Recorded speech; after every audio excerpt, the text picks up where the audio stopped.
আগে আপনাদেরকে বলছিলাম বিএনপি ক্ষমতায় আসলে থাকতে পারবে সর্বোচ্চ 3 বছর। আজকে সময় আরো কম মনে হইতেছে।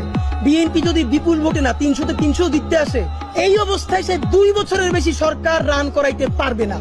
এমন অবস্থা হইতে পারে আপনারা সংসদে বসে যদি দেশ বিরোধী আইন করেন, মানুষ নিজের জানমালের কথা ভাইবা সব বন্ধ কইরা সংসদে গিয়েও আপনাদেরকে পিটাইতে পারে।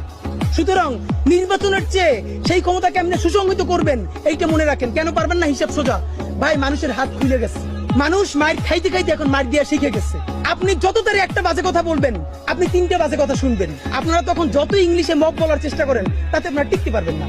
সুতরাং আপনারা জনতার রাজনীতিতে ফিরেন। এই যে আগে যারা আওয়ামী লীগ চেটেছে 15 বছর ধরে, সেই চাটাটা এখন জিব্বাটা একটু একবার কুলি করে বিএনপির দিকে জিব্বা বাড়িয়ে দিয়েছে। এটা বিএনপিকে বলতে হয় না আমাকে চাটো, কারণ সে জানে আগামী এখন আবার বেশ কিছুদিন ক্ষমতায় বিএনপিকে থাকবে।